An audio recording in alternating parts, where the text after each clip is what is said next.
Mga mahal kong hardinero at nagtatanim, magsabi nga kayo ng totoo. Kayo ba tuwing taglagas ay nagpapakabali-balikat din sa paghuhukay ng inyong lupa hanggang sa maging pulbos ito? At pagkatapos, tumpok-tumpok na dahon ang inyong sinusunog habang kumbinsido kayong ang ginagawa ninyo ay isang malaking pabor sa inyong taniman. Pero paano kung sabihin ko sa inyo na kalahati pala ng napakatinding effort na ito ay hindi lang walang silbi, kundi malinaw na nakakasama pa sa inyong magiging ani?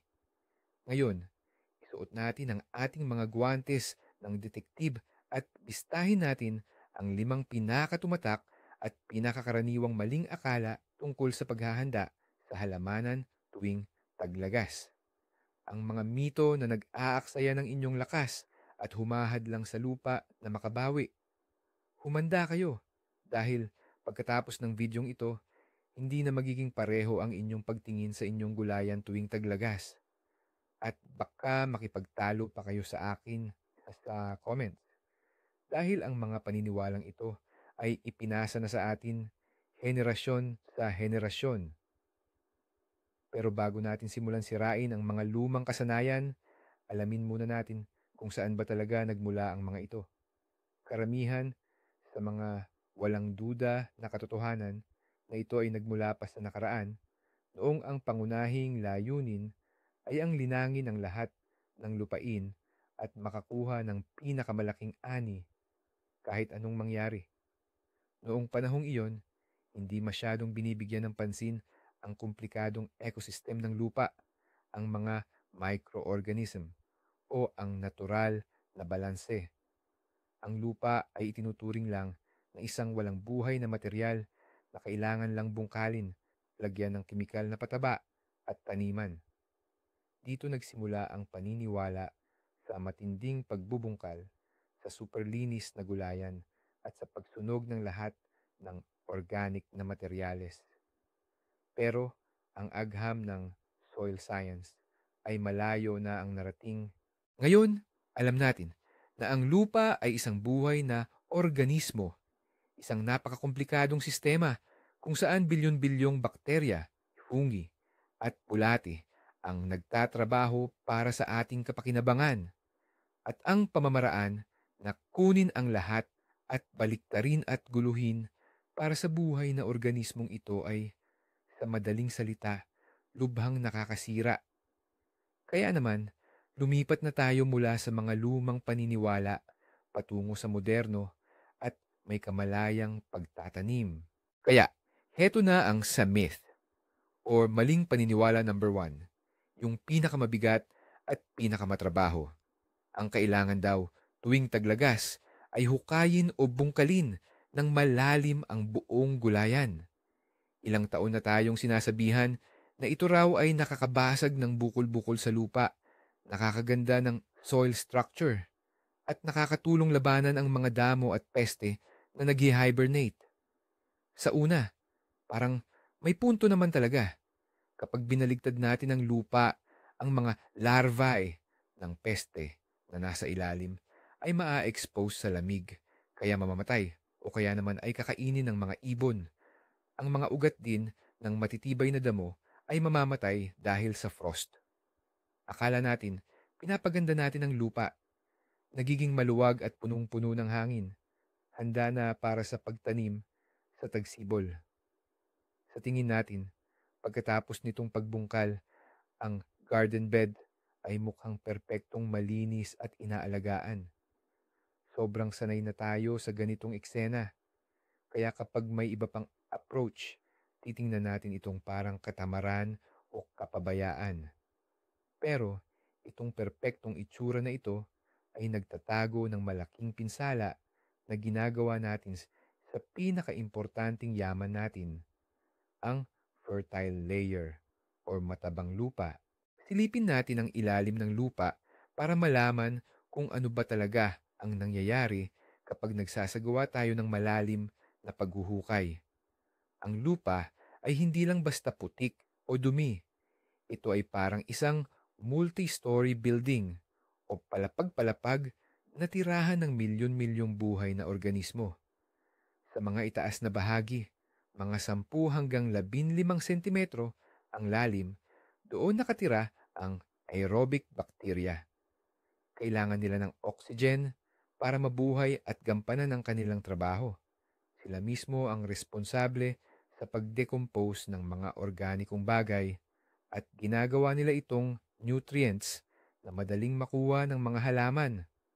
Sa mas malalim naman na bahagi, kung saan halos wala ng oxygen, nakatira ang anaerobic bacteria. Mayroon din silang sariling mahahalagang misyon. Pero kapag binaligtad natin ang lupa gamit ang pala, para tayong nagdudulot ng isang tunay na apocalypse para sa kanila. Ang mga aerobe na sanay sa oxygen ay nalilibing ng buhay at tuluyang namamatay. Samantala, ang mga anaerobe mo naman, bigla silang umaakyat sa ibabaw sa isang kapaligiran na punong-puno ng oxygen na nakakamatay para sa kanila. Kaya sila rin ay namamatay. Sa madaling salita, sinisira natin mismo ang isang hukbo ng ating mga libreng manggagawa. Sila ang nagpapabunga at nagpapayaman sa ating lupa.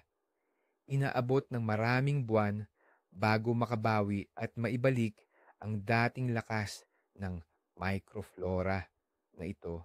Pero hindi lang yan. Sa sobrang lalim ng pagbungkal, sinisira natin ang natural na istruktura ng lupa, lalo na ang capillary system nito, yung daluyan ng tubig na nagdadala ng moisture mula sa ilalim papunta sa ugat ng halaman. Ang dating parang buhay at structured na espongha ay ginagawa nating walang silbing alikabok na kapag inulan ay biglang titigas at magiging makapal na balat. Kumusta naman ang pagkontrol sa damo o mga weeds? Hindi rin ganoon kadali ang issue rito. Sa ilalim ng lupa, milyon-milyong buto ng damo ang natutulog lang. Pero sa pagbabaligtad natin ng lupa, iniaangat natin sila papunta sa ibabaw, sa liwanag. Ibig sabihin, binibigyan natin sila ng perfect time masak na kondisyon para sumibol pagsapit ng tagsibol. Ang resulta, imbes na maalis natin ang damo, sinisigurado lang nating doble ang trabahong kailangan nating gawin sa paglilinis o pagdami ng damo sa susunod na taniman. Kaya lumalabas, sa akala nating pag-aayos o paglilinis, mas lalo lang tayong nagdudulot ng gulo, chaos, at matinding problema para sa hinaharap. Isipin nyo na lang ito bilang isang matinding ilustrasyon. Para kang nag-hire ng bulldozer para gibain ang isang malaking apartment building dahil gusto mo lang daw itong pagandahin o i-improve. Kaya, ano nga bang dapat gawin? Tanong mo siguro.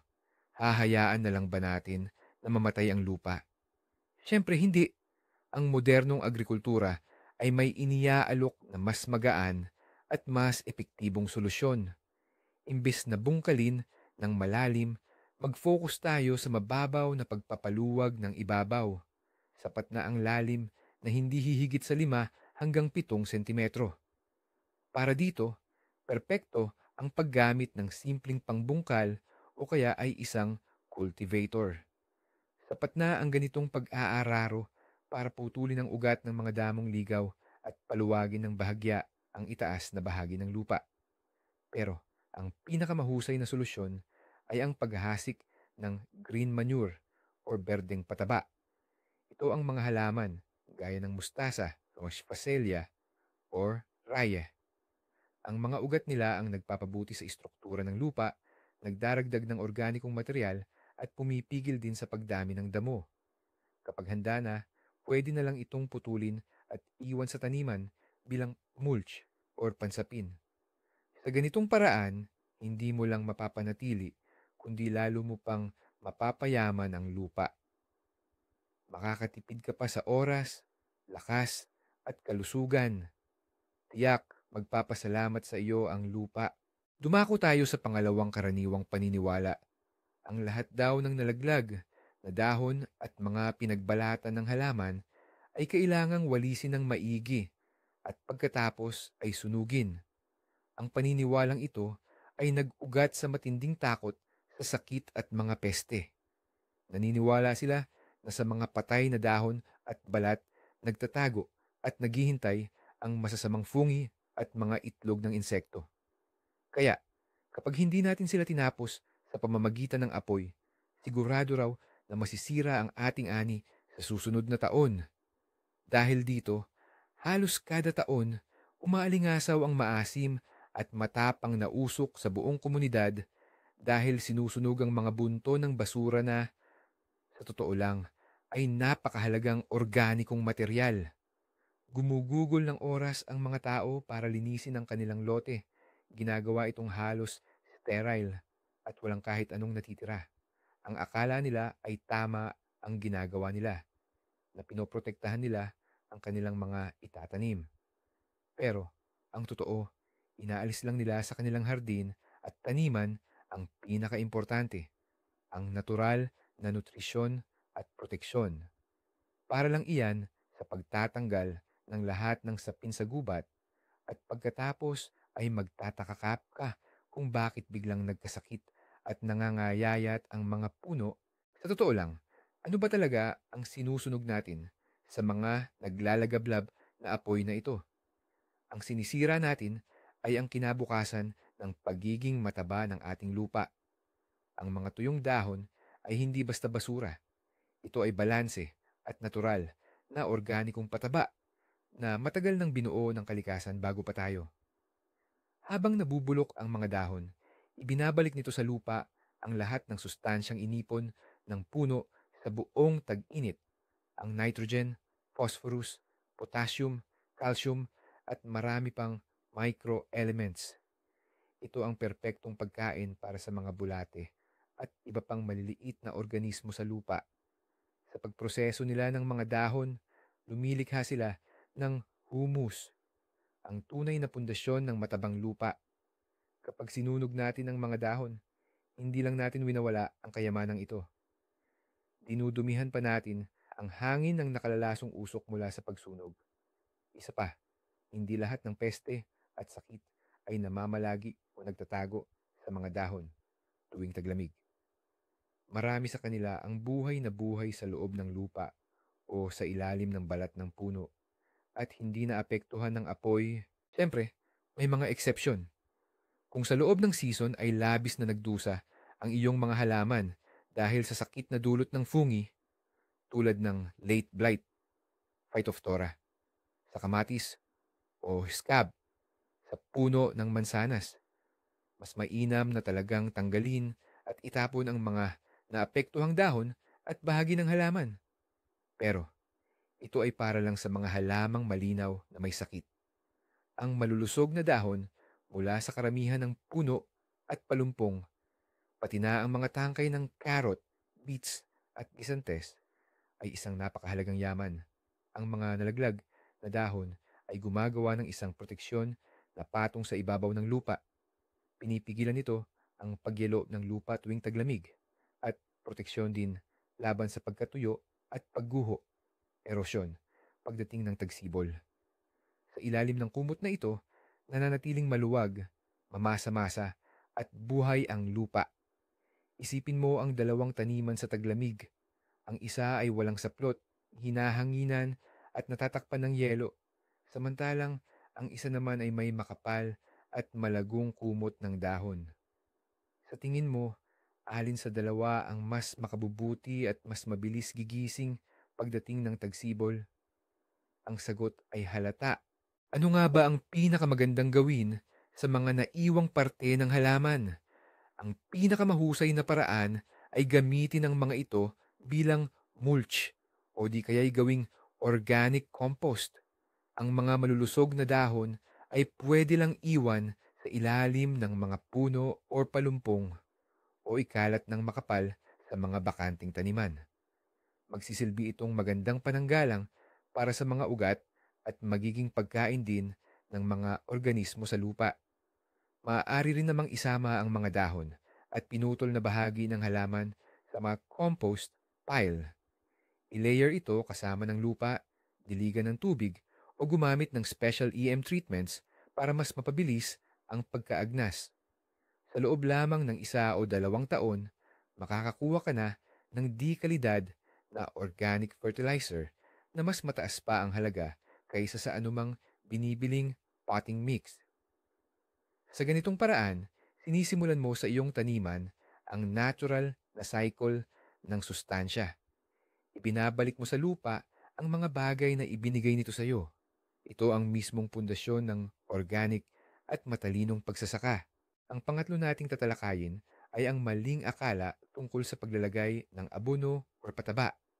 Sinasabi na kailangan daw punuin at busugin ng mineral na abono ang lupa sa taglagas, lalo na ng mga mayaman sa nitrogen, para maging mabilis ang paglago ng halaman pagsapit ng tagsibol. Simple lang ang lohika.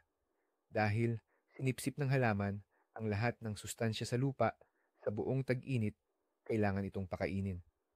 Kaya naman, maraming hardinero ang bukas palad na nagkakalat ng urea, ammonium nitrate, at iba pang abono na may mataas na nitrogen bago nila ito bungkalin. Ang paniwala nila, nagsiset up sila ng isang deposito ng nutrisyon na magagamit ng lupa sa buong taglamig. Sa unang tingin, mukhang napakatalino at praktikal nitong pamamaraan dahil sa tagsibol, handa na ang lahat para sa mabilis na paglaki ng halaman. Gayunpaman, ito ang isa sa pinakamapanganib na paniniwala na posibleng magdala ng seryosong problema. Ang nitrohenong abono na inilalagay sa taglagas ay mas maraming perwisyo kaysa benepisyo, at ipapaliwanag natin kung bakit ang nitrogen ang pangunahing elemento na nagpapausbong sa mga berdeng bahagi ng halaman. Kailangan ito ng mga halaman kapag aktibo silang tumutubo, na karaniwang nangyayari tuwing tagsibol at sa unang bahagi ng tag-init. Pagdating naman ng taglagas, naghahanda na ang kalikasan para magpahinga. Bumabagal ang paglaki ng mga halaman dahil ang kanilang misyon ay ihanda ang kanilang ugat at sanga para sa taglamig.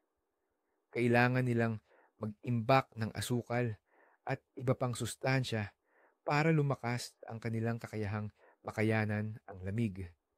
Ngunit kapag naglagay ka ng nitrogen sa panahong ito, malilito ang halaman. Mapupuwersa itong maglabas ng bagong sibol na hindi pa oras. Ang mga malalambot at hindi pa hinog na sangang ito ay hindi na aabot sa punto na maging matigas bago dumating ang matinding lamig. Kaya tiyak na mamamatay sila sa taglamig dahil sa frost. Bilang resulta, nasasayang lang ang lakas ng halaman. Bukod pa rito, ang mga pinsalang dulot ng lamig ay magsisilbing daanan para makapasok ang iba't ibang impeksyon o sakit. Delikado ito lalo na sa mga halaman na nabubuhay ng maraming taon, tulad ng mga puno ng prutas, berry shrubs, at mga ornamental na halaman. Higit pa rito, ang nitrogen na matatagpuan sa karamihan ng mineral fertilizers ay napakabilis kumilos, kaya madali itong mahugasan palabas ng lupa. Isipin mo na lang, nagkalat ka ng mamahaling urea. Pero ang mga malalakas na pag-ulan sa taglagas at ang mga bumababang tubig sa tagsibol ay basta lang tinangay ang karamihan ng nitrogen pababa sa mas malalim na bahagi ng lupa, lampas na sa abot ng mga ugat. Pagdating ng tagsibol, halos wala nang matitira sa ibinigay mong pataba. Masasayang lang ang pera at pagod mo, at bukod pa riyan, makakasira ka pa sa kalikasan dahil ang mga nitrates ay nakakapag-contaminate ng tubig sa ilalim ng lupa. Ang resulta ay isang bagay na walang kabuluhan at nakakasama pa. Para lang itong sinusubukan mong pakainin ang isang natutulog na tao sa pamamagitan ng pagbuhos ng sabaw sa kanya. Karamihan sa sabaw ay matatapon lang, at kung anuman ang pumasok, baka magdulot pa ng pananakit ng tiyan. Ganyan din ang mangyayari kung magpapataba ka ng nitrogen tuwing taglagas. Ibig sabihin ba, hindi na tayo maglalagay ng abono pagdating ng taglagas? Hindi ganoon. Kailangan lang nating gamitin ang tamang uri. Ang taglagas ay panahon para sa phosphorus at potassium or kalium. Ang dalawang elementong ito ang pangunahing responsable sa pagpapalakas ng ugat, pagpapatigas ng mga sanga, at pagpapataas ng kakayahan ng halaman na makaligtas sa taglamig. Ang phosphorus at potassium ay tutulong sa inyong mga perennial plants na matagumpay na makabawi sa taglamig at makapaghanda para sa susunod na ani. Kaya naman, sa taglagas, inihahalo natin ang phosphorus-potassium fertilizers habang naguhukay o nagpapalambot tayo ng lupa. Maaari itong superphosphate, potassium sulfate, or mga espesyal na autumn complex fertilizers na may kaunting nitrogen o kaya naman ay walang nitrogen talaga. Ang taglagas din ang perpektong panahon para maglagay ng mga organic matter tulad ng nabubulok na dumi, compost, at abo. Dahil mabagal ang pagkakabuwag ng mga ito, patuloy nilang pinapalusog ang lupa sa buong taglamig at tagsibol na siyang nagpapaganda ng istruktura at pagiging mataba nito. Ito ang ikaapat na alamat, ang isyu na kadalasang pinagmumula ng matinding diskusyon at aksyon sa paghahardin, na kailangan daw na isagawa ang radical o matinding pagpuputol ng lahat ng puno at palumpong tuwing taglagas. Ayon sa mga naniniwala sa alamat na ito, ang pagpuputol daw tuwing taglagas ay nagpapakabata sa halaman, nag-aayos sa hugis ng korona, at inaalis ang mga sakit o luma ng sanga. Ang kanilang pangangatwiran, bakit pa raw iiwan ng mga sobra at hindi kailangang bahagi para sa taglamig? Para hindi na raw magsayang ng enerhiya ang halaman dito. Kaya naman, pagdating ng taglagas, maraming naghahalaman ang agad bumibitbit ng lagari at panggupit at walang awang kinakatay ang kanilang hardin. Ang resulta, halos hubad na ang mga puno, tanging ilang tuod na lang ng sanga ang naiiwan. Kumbinsido sila na sa ganitong paraan, inihahanda nila ang hardin para sa taglamig at sinisigurado nila ang masaganang pamumulaklak at saganang ani sa susunod na taon. Pero ang ganitong klaseng total na pagpuputol tuwing taglagas, lalo na sa mga lugar na matindi ang taglamig, ay maaaring maging tunay na parusang kamatayan para sa mga halaman. Pag-aralan natin ang pisikal na kalagayan ng halaman. Tandaan na ang pagpuputol o paggugupit, lalo na kung maramihan, ay nagdudulot ng matinding stress sa halaman. Para na rin itong isang malaking sugat. Pagdating ng taglagas o kapag bumabagal na ang paglaki, mas nahihirapan ang halaman na hilumin ang mga sugat na ito. Halos humihinto ang pag-agos ng katas, sap flow. Kaya ang mga hiwang ito ay hindi agad naghihilom tulad ng mabilis na paggaling nila tuwing tagsibol. Nanatili itong bukas sa buong taglamig. Dito madaling makapasok ang lamig, hamog, at iba pang impeksyon sa loob ng pinakakahoy ng puno. Ang mga bagong putol ay labis na apektado ng malamig na panahon. Ang mga parte sa paligid ng sugat ay maaaring mapinsala ng lamig hanggang sa malalim na bahagi na magiging sanhi ng pagkaubos o pagkamatay ng buong sanga. Sa huli, imbes na maging masigla o bumata ang puno, maaari pa natin itong sirain ng malala o tuluyang mapatay. Lalo pang sensitibo sa pagpuputol tuwing taglagas ang mga punoong prutas na tinatawag na stone fruits, tulad ng cherry, plum, at apricot. Kapag pinutol natin ang mga ito sa taglagas, halos siguradong magsisimula silang maglabas ng dagta, gummosis, na magpapahina ng husto sa puno. Kaya kailan nga ba dapat magputol? Ang pangunahin, nagpapabuo at nagpapabata na pagpuputol para sa karamihan ng halaman ay pinakamainam gawin sa maagang tagsibol bago pa magsimula ang pagdaloy ng katas ng halaman. Kadalasan, ito ay tuwing Marso o simula ng Abril. Sa panahong ito, ang halaman ay tulog pa pero handa na itong magising. Ang mga hiwa mula sa tagsibol ay gumagaling ng napakabilis sa sandaling nagsimula na ang pag-ikot ng katas.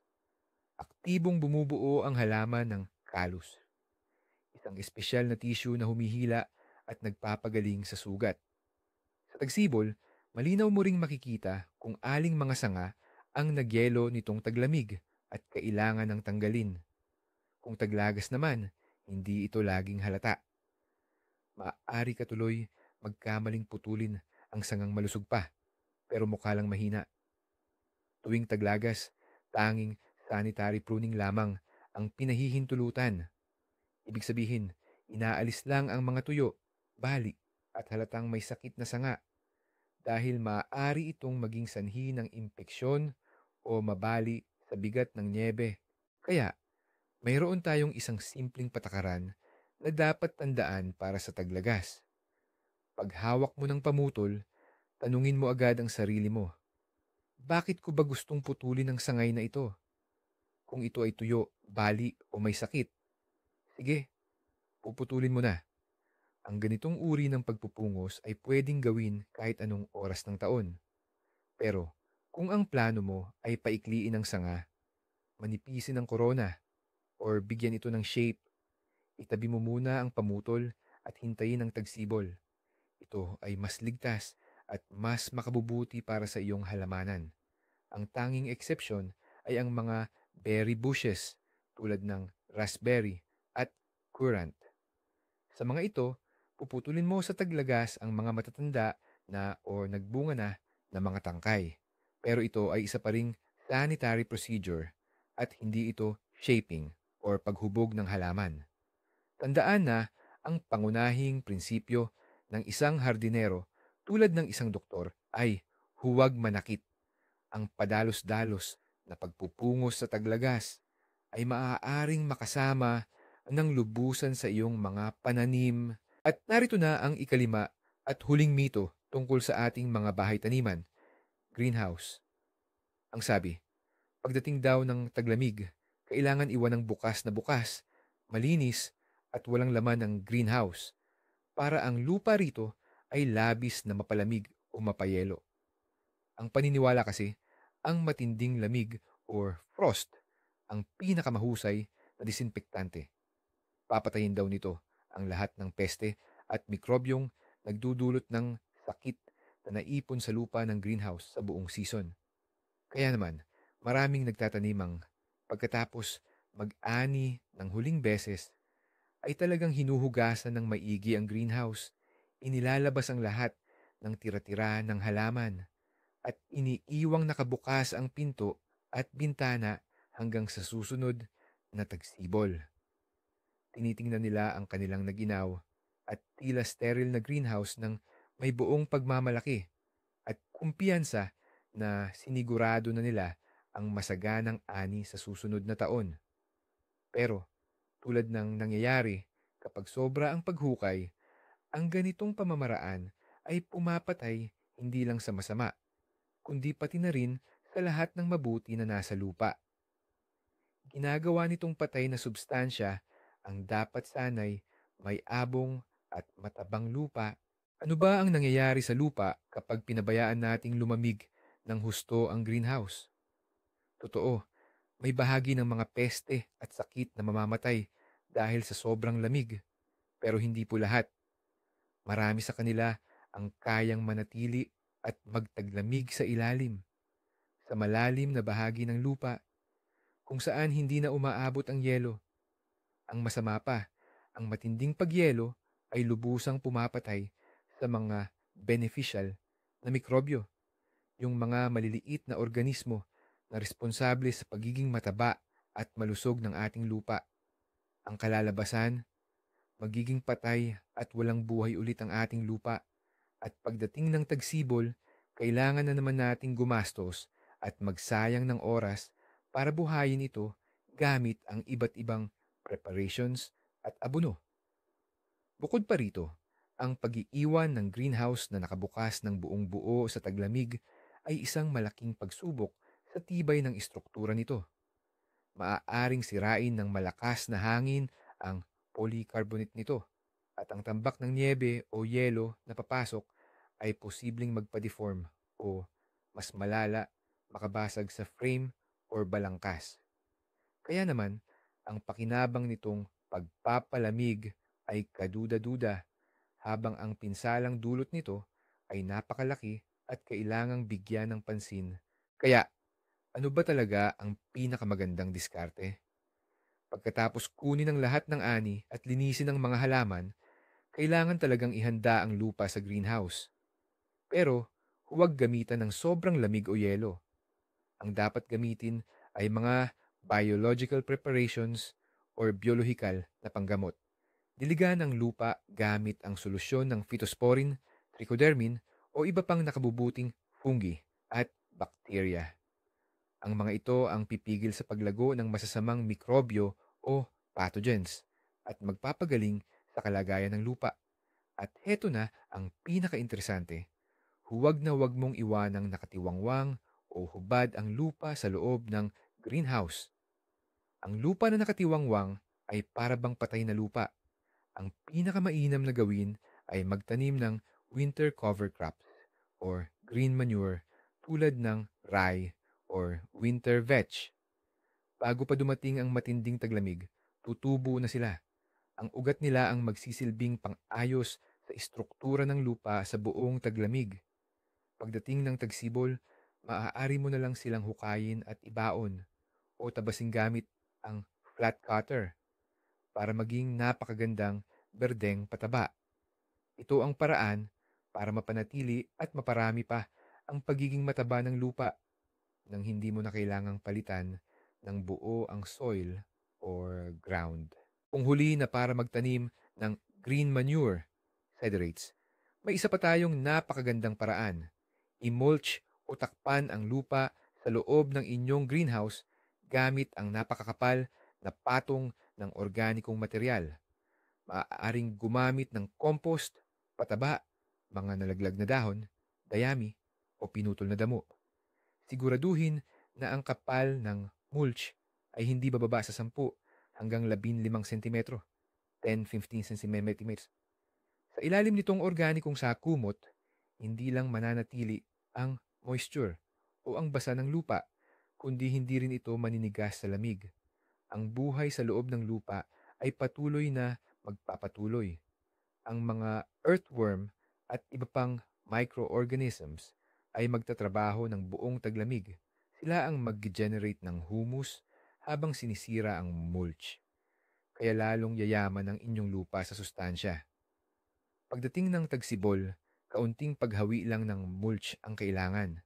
Ang lupa sa ilalim ay malambot, basa-basa, at puno na ng pagkain. Handa na para sa pagtatanim. Para naman sa greenhouse, mas mainam na isara ito. Pero mag-iwan ng maliliit na bintana or vent push para sa ventilasyon. Ito ay para maiwasan ang pagdami ng condensation. Sa ganitong paraan, mapoprotektahan mo ang istruktura ng greenhouse at higit sa lahat, ang buhay sa inyong lupang taniman. Kaya, isummarize na natin ang lahat ng napag-usapan sa investigasyon natin. Dinismantle natin ang 5 malalaking mito sa paghahardin, ang labis na pagbubungkal or tilling, pagsusunog ng mga tuyong dahon, ang sinasabing masamang epekto ng nitrogen fertilizer, sobrang pagpuputol ng mga halaman o pruning, at ang pagpapababa ng temperatura ng greenhouse. Ano ang pinakaimportanting aral na nakuha natin? Ang modernong, matalinong paghahardin ay hindi pakikipaglaban sa kalikasan, kundi pakikipagtulungan dito. Ang misyon natin ay hindi lang makialam, kundi tulungan ang mga natural na proseso na siyang nagdadala ng masaganang ani at nagpapataba sa lupa. Sa halip na sirain ang istruktura ng lupa gamit ang pala, pwede natin itong pagandahin gamit ang cover crops o green manure. Sa halip na sunugin ang napakahalagang organic matter, gawin natin itong compost at mulch. At sa halip na lasunin ang lupa ng matatapang na kemikal, gumamit tayo ng tamang pataba sa tamang panahon. Sana makita ninyo ang paghahanda ng lupa sa bagong perspektiba dahil sa mga tips na ito. Makakatulong ito para makatipid kayo sa lakas at gawing mas masagana at malusog ang inyong garden. Maraming salamat sa panunood ng video na ito hanggang dulo. Kung nakatulong ito sa inyo, huwag kalimutang i-like at mag-subscribe sa channel natin para hindi ninyo ma-miss ang mga bagong myth busting at iba pang tips. Ngayon, ito ang tanong ko sa inyo. Ano ang mga gardening myths na matagal ninyong pinaniwalaan o baka naman totally hindi kayo sumasang-ayon sa mga sinabi ko at handa kayong ipagtanggol ang mga lumang paraan? Ibahagi ang inyong opinyon sa comments section at magsimula tayo ng isang kapanapanabik at makabuluhang diskusyon. Hanggang sa muli!